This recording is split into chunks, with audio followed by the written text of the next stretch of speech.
school as shown by his extremely high GPA. We can't tell you what his GPA is because it's a secret, but it's very high. And his completion of a chemistry minor. While at Pitt, he served on the board of Omega Chi Epsilon as coach of the Pitt Cross Country Club and as a member of the organizations AICHE and Engineering for a Sustainable World. He was also an organic chemistry peer tutor and a fierce competitor in Engineering Week, commonly referred to as E-Week.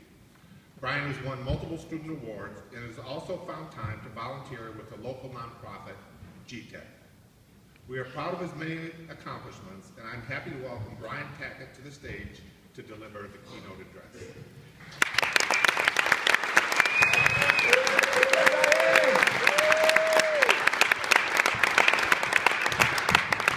Thank you for that very kind introduction. You know, we learn a lot of things in 4 years of college. And one thing that I learned is back in a public speaking class, my instructor said, introductions are hard.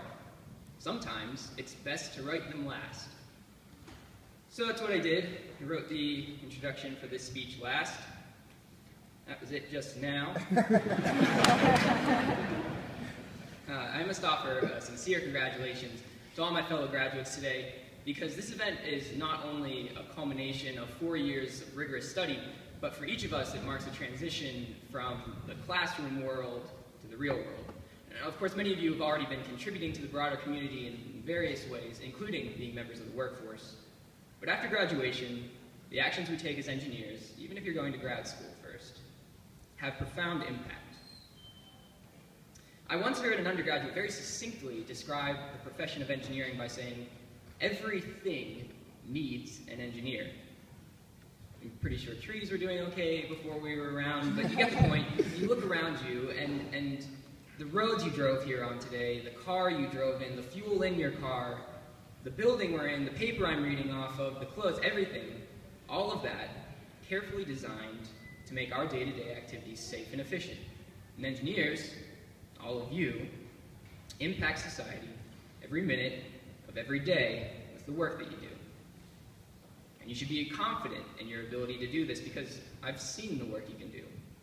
I have friends in every engineering discipline represented here today. And I've seen the models you made, the designs you drew, the presentations you prepared, and the pages on pages of handwritten calculations that you slaved over for days. And you know what else? I've also seen engineers being successful in the real world. I've worked at 2 different companies on co-op. I worked in a research lab here at Pitt, and I worked in a research lab one summer at a different university. And I've seen how engineers achieve success, and I can say with certainty, because of the things that you've done, you are all capable, more than capable, of achieving that same success.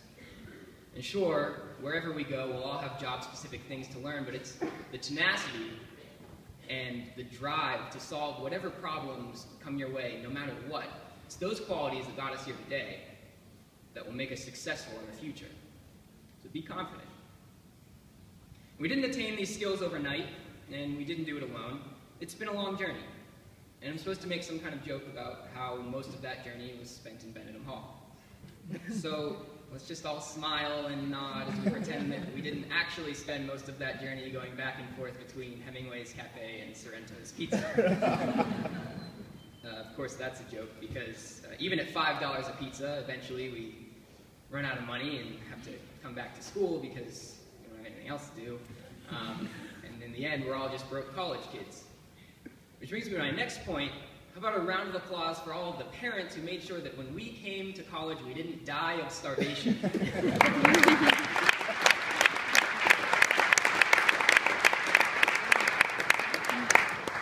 Whether you knew it or not, you also made sure we didn't die of thirst either. But in all seriousness, aside from running the First National Bank of Mom, our parents and families deserve credit for their unending support over the years. We've all been through tears, and through joy, and through periods of uncertainty, and sometimes questionable decisions, and our families had our backs the whole way.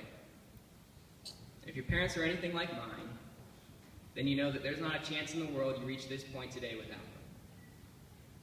So remember that when your name's called today. And our parents aren't the only ones who got us here. the incredible, and I really mean that, incredible faculty in the Swanson School of Engineering were never complacent with just lecturing on coursework. We've all been fortunate enough to have very skillful instructors who took pride in leading students to understanding core engineering principles, and they didn't stop there either. Our professors encouraged us to pursue industrial internships, to engage in research. They listened to our goals, they gave us insight, they wrote us countless letters, and they pushed us to achieve more than we thought we could. Pitt professors really care, and it shows in the quality of students this program produces.